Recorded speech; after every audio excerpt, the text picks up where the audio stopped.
Hi, welcome to Curtain Call. I'm Hedy Weiss, theater and dance critic for the Chicago Sun-Times, and today we are going to talk about food and theater.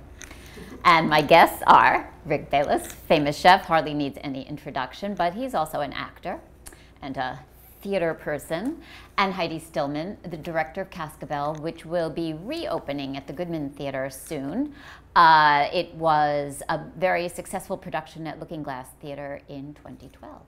Welcome. Thank you very much. Why did you decide to revisit Cascabel?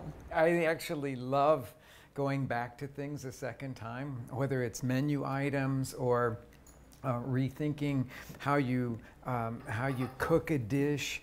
To me, when you take some time away from it and then come back to it, you bring fresh eyes to it. It gives you an opportunity to sort of start, which I think we've done, start where you left off, bring new experience to it, and go deeper into it. And to me, that's when the magic happens. So let's talk about what Cascabel is for those who don't know. What is the piece in terms of its structure and content? I say it's the story of a meal.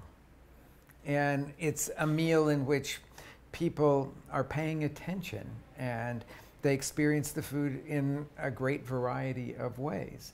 We are inviting the audience to have that full experience because this piece is set in a boarding house, so all the audience is in Mexico. In Mexico, they're seated at boarding house tables, and so they get a chance to experience the entire meal. They get to eat the entire meal along with the actors. And smell the entire meal as the sauce is cooking, right? And the food is part of the plot, and there's a cook in the story, and there's Circus, our other creator, Tony Hernandez. He and I had been playing around a lot with circus and theater and how story and context, what that does to circus. And then Rick became interested in Hephaestus and started talking to Tony, and we thought that there was a really interesting opportunity to get all three things working together and tie them together and into a story and experience. And the story is really a kind of romance. Yes. About bringing a widow back to life. Yes. With the smells of and the taste of food. Yes, yeah, right. Exactly. And it kind of spins out and affects everybody that's at the inn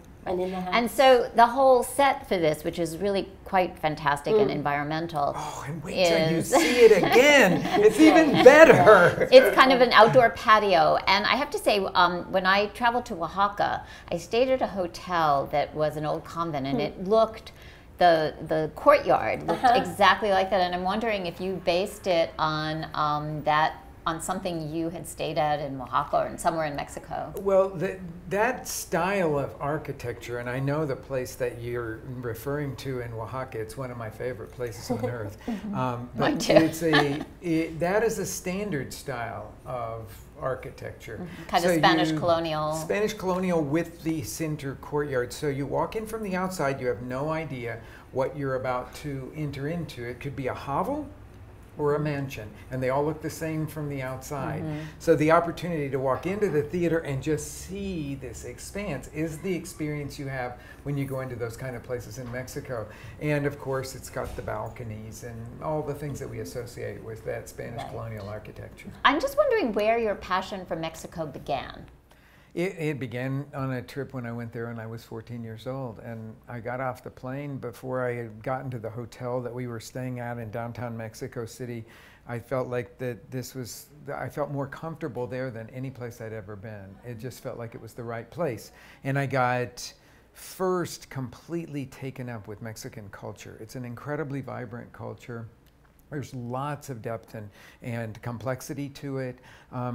And I just wanted to immerse myself in it, and so I studied Spanish language, literature, Latin American studies all the way through college, then focused on anthropology after that, linguistics, that sort of thing. But at one point, I decided that I was so interested in how a culture expressed itself in so many ways. I woke up and thought, I'm from a restaurant family. Why am I not focusing completely on the way a culture expresses itself through food?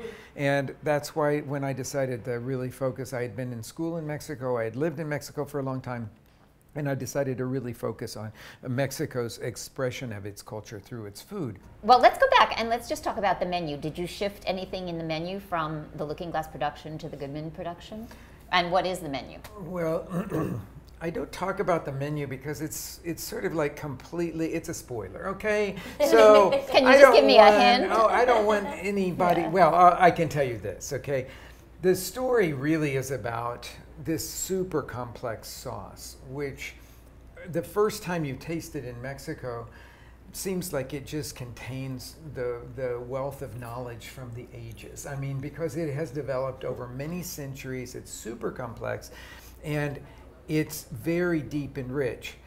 And of course, that is one of the main characters. That's the mole. Right. Now, this is a pretty pricey ticket, and granted, you're getting both theater and great food. Yeah. Did you have a conversation about like not wanting it to be sort of an elitist event, but on the other hand, it's kind of an elitist event just because it's expensive?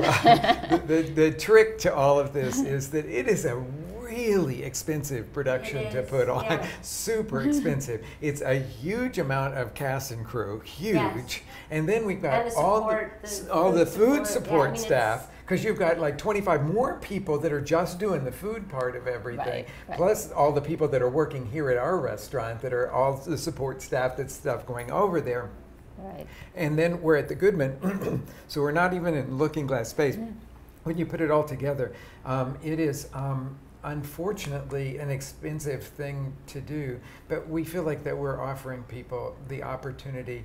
When you look at what people pay to go to a Madonna concert, for instance, it's not much different, and I think what we're offering is a unique experience that can be just as meaningful, maybe more. Right. Well, thank you both, Rick Bayless Certainly. and Heidi Stillman, Well, thank and you. thank you for joining Curtain Call.